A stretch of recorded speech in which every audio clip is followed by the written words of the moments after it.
Et salut l'ami du voyage et bienvenue sur cette nouvelle vidéo. Alors aujourd'hui je t'amène en Bolivie et je vais te faire découvrir le parc national de Toro Toro. À ne pas confondre avec Totoro qui est un animal imaginaire imaginé par Miyazaki. Alors Toro Toro en Bolivie c'est un endroit très particulier. Alors c'est un peu le hors sentier battu du tourisme bolivien. Faut savoir que pour aller à Toro Toro, en fait, faut d'abord se rendre à Cochabamba, qui est une assez grande ville, très connue, on va dire, en Bolivie. Elle est souvent visitée. Et donc, une fois à Cochabamba, tu te rends à Toro Toro avec un minibus ou un combi. Enfin, c'est la même chose. Mais la ville, voilà, la ville de Toro Toro, parce que c'est à la fois le parc national et aussi le nom de la petite ville qui y donne accès. Donc Toro Toro est à 130 km de Cochabamba, à peu près. Alors tu vas me dire, ok, il n'y a pas de problème, 130 km c'est pas loin. Oui c'est vrai, c'est pas loin, 130 km ça fait pas beaucoup. En France, tu prends ta bagnole, tu fais 130 km en un peu plus d'une heure. Si tu roules à 130 sur l'autoroute, eh bien en une heure, tu as fait 130 km. Voilà. Mais là, en Bolivie, c'est pas pareil. Hein. Voilà, les routes sont pas les mêmes qu'en France. Et pour aller à Cochabamba, il n'y a pas d'autoroute. Non, il n'y a pas d'autoroute, il n'y a pas de route non plus d'ailleurs. Non, il n'y a pas de route, il y a juste une piste, on appelle ça, voilà, un sentier. Donc, moi, quand je suis allé au Toro Toro pour faire ces 130 km, ça m'a pris 6 heures. Voilà, 6 heures dans un minibus. Alors, je t'explique un peu comment ça se passe. Alors, au début, ouais, tu es quand même sur une route goudronnée, voilà, une route normale comme tu les connais en France. Et ensuite, tu bifurques sur une route plus petite qui est faite... comment dire, tout en galets. Voilà, c'est des galets qui sont solidarisés entre eux par de la terre mélangée à du ciment. Alors ça tient pas mal.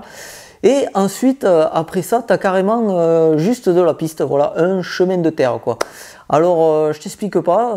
Tu fais ça pendant 6 heures, quoi. Là, je te raconte pas comment ça bouge dans le combi. Tu vois, t'es comme ça, quoi. C'est le truc. Tu as l'impression d'avoir la maladie de Parkinson.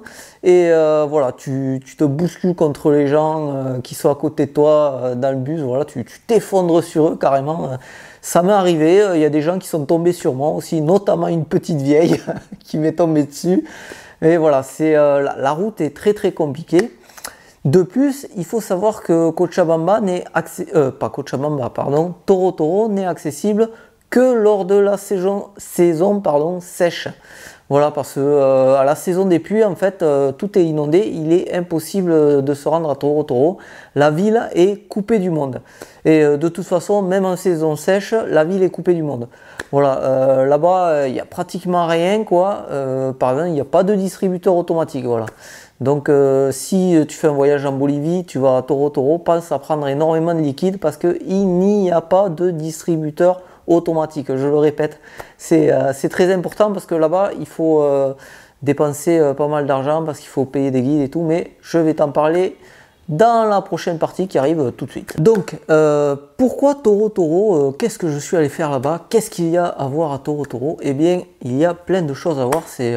C'est vraiment un endroit très intéressant. Toro Toro, c'est un peu la terre des dinosaures. Voilà, c'est Jurassic Park en Bolivie, Toro Toro.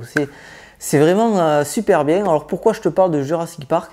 Eh bien tout simplement parce que là-bas, il y a des traces de dinosaures. Alors pas seulement, hein, il y a des vraies traces, hein, leurs empreintes de pas. Il y a aussi des fossiles et plein d'autres trucs.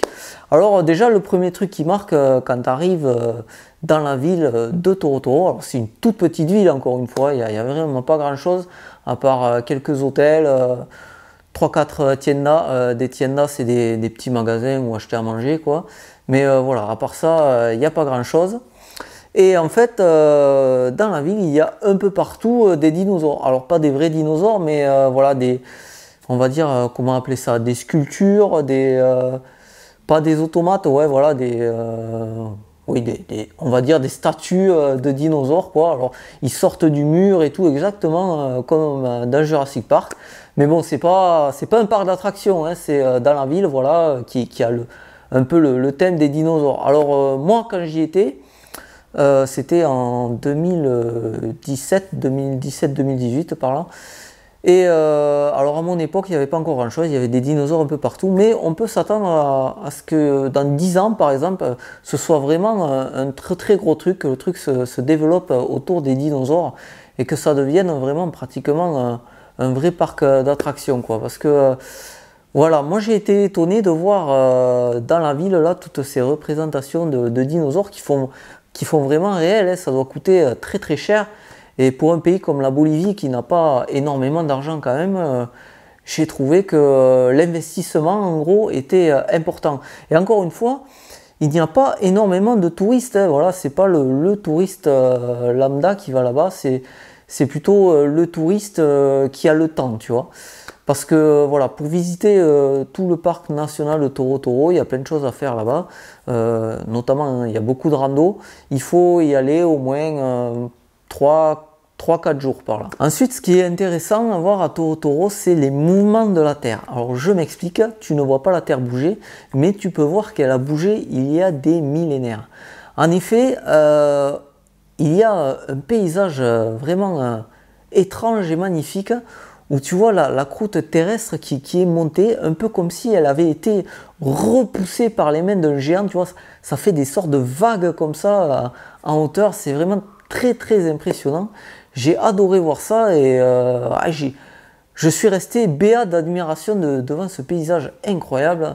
C'est ben voilà, je te mettrai des photos et franchement je trouve pas d'argument pour te dire à quel point c'est incroyable et magnifique à voir, quoi. Maintenant à Toro Toro, à part admirer le paysage, qu'est-ce qu'on peut y faire? Eh bien des randos déjà. Alors comment ça se passe?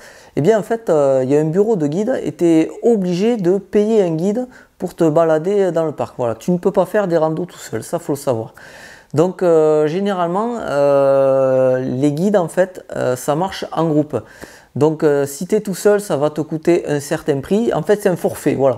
Par exemple, pour aller faire une marche, on va dire, c'est 100 pesos boliviens. Et si tu es tout seul, tu vas payer 100 pesos. Voilà. Si tu es deux, chacun va payer 50 pesos et ainsi de suite. Et plus il y a de monde dans un groupe, moins tu payeras cher. Donc l'intérêt, en fait, c'est de recruter des gens avec toi qui veulent faire la même visite que toi et de trouver un guide, de le payer et il vous amène à faire des petites balades. Alors moi c'est ce que j'ai fait. Alors j'ai eu la chance dans mon auberge de jeunesse de rencontrer une nana qui s'appelait Chanel. Enfin elle s'appelait, en vrai son nom c'est Yanel. Ça s'écrit Yanel, mais comme elle est argentine en fait, elle était argentine. Et les Argentins, quand ils parlent espagnol, les ya, ils les prononcent che, tu vois, ça chouette. Donc elle prononçait son nom Chanel. Donc voilà. Bref, elle s'appelait Chanel ou Yanel, comme tu veux. On s'en fout. Bref. Donc on a discuté un peu et finalement on s'est dit, bah, écoute, on va aller faire les balades ensemble, comme ça nous coûtera moins cher. Et donc on a fait 2 jours de balade ensemble. Alors il y en a une, je l'ai faite toute seule, je suis allé voir des fossiles en fait, parce que oui, à Toro Toro il y a des fossiles, donc tu prends un guide et il t'amène voir des fossiles. Alors ce ne sont pas des fossiles de dinosaures, ce sont des tout petits fossiles de coraux et de coquillages. Par contre il y en a des millions. Il y en a partout, là, ils t'amènent partout sur les cailloux et tout. Il y a des millions de petits fossiles de coquillages et de coraux. Alors, et pourquoi il y a des fossiles de coquillages et de coraux en pleine montagne? Eh bien, c'est tout simplement qu'il y a des millénaires, il y avait l'océan ici. Voilà. C'était rempli d'eau de mer, d'eau salée. Donc, c'est pour ça qu'il y a des coquillages et des coraux. Et depuis, l'eau s'est retirée. Donc, voilà, cette petite balade intéressante et tout. Et puis, ensuite, quand je suis rentré, j'ai rencontré Lionel et on a décidé de faire des petites balades ensemble. Et donc là, on est allé faire une rando dans tout le parc de Toro Toro. Donc là, c'était super sympa. Alors, qu'est-ce qu'on a vu? Alors, on a vu un truc avec ce qu'ils appellent des cathédrales. En fait, pareil, c'est quand la mer était là, elle a creusé, quand elle a commencé à se retirer, ça a créé des fleuves et des cours d'eau. Et donc ça a créé des sortes de cathédrales dans la roche. Ça a creusé des voûtes et tout. Et c'est un truc très intéressant à voir. Ensuite aussi, bon bien sûr tu montes et tout sur les montagnes, tu vois le paysage magnifique. Mais tu vois aussi, on va dire, des formes spéciales, ce qu'on appelle la pareidolie. La pareidolie, c'est quand ton cerveau donne une forme concrète a une forme qui n'est absolument pas concrète. Tu vois, quand tu regardes un nuage, que tu vois une vache, une chèvre, un avion, ben c'est de la pareidolie. Ben là, c'est pareil, mais avec la roche, tu vois, tu as des rochers dans tous les sens, et généralement, le mec te dit, tiens, là, on voit un éléphant, tiens, là, on voit un iguane, et voilà. Et toi, tu le vois ou pas? Alors, généralement, tu dis, non, pas trop, et des fois, tu dis, ah oui, tiens. Ensuite, un truc super bien qu'on a fait aussi, c'est de la spéléologie. Alors, moi, j'avais jamais fait de spéléo de ma vie, et c'est trop bien. Alors, voilà, ça se passe, la spéléo, tu connais, c'est l'exploration des grottes, en fait. Donc, ben, tu as un petit casque de chantier, quoi, avec une lampe comme ça, et tu explores la grotte. Alors, c'était super intéressant.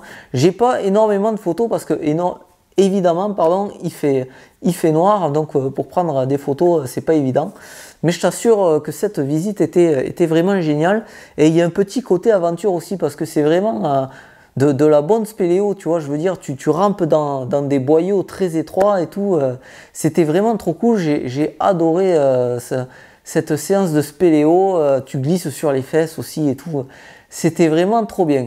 Ensuite, ben voilà, on a fait des petites balades qui te permettent de voir le paysage, et surtout, on a aussi suivi des traces de dinosaures. Alors tu peux voir les empreintes de pas des dinosaures sur le sol comme ça. Et c'est vraiment intéressant, avec un peu d'imagination, tu peux les imaginer se voir déplacer en suivant leurs traces de pas, tu vois. Alors il y a des traces de pas de petits herbivores et tout, mais il y a aussi des traces de pas de gros dinosaures, et notamment il y en avait une d'un T-Rex.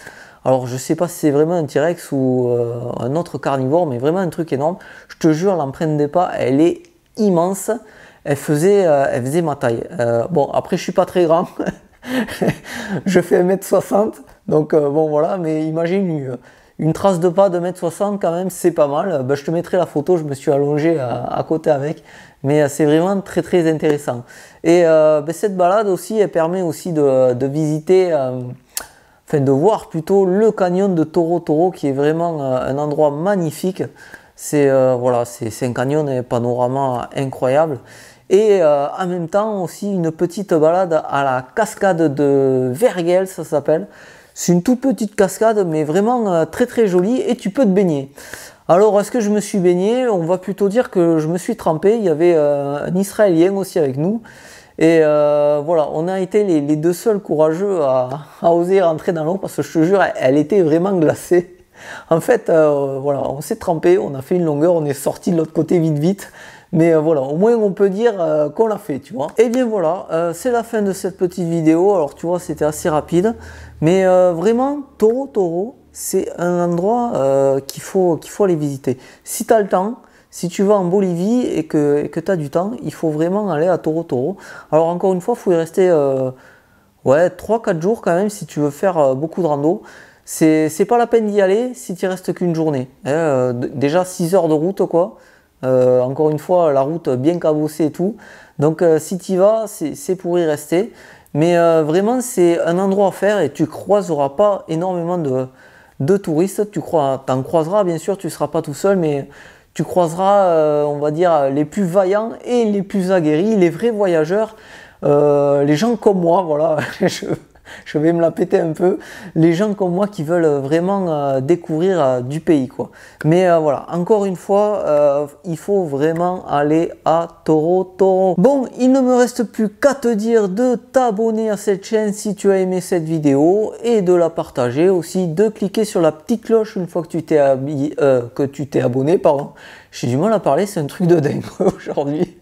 Oh, on va dire que c'est la chaleur, hein. Il fait pas très chaud, mais bon, voilà, c'est la chaleur, voilà, je suis fatigué. Bref, donc t'abonner, cliquer sur la cloche, partager la vidéo si tu en as envie, et bien sûr lâcher un petit pouce bleu, ça fait toujours plaisir, et un petit commentaire. N'hésite pas à me poser des questions, par exemple sur Toro Toro, voilà, ou même à donner tes impressions si tu es déjà allé à Toro Toro. Mais voilà, si tu me donnes tes impressions, tu me diras aussi que c'est génial. De toute façon, si tu y es déjà allé, parce que là, je te mens pas, vraiment, c'est bien. Voilà, allez, en attendant la prochaine vidéo, je te dis à bientôt ici ou ailleurs dans le monde. Et en attendant, explore, découvre, voyage. À plus.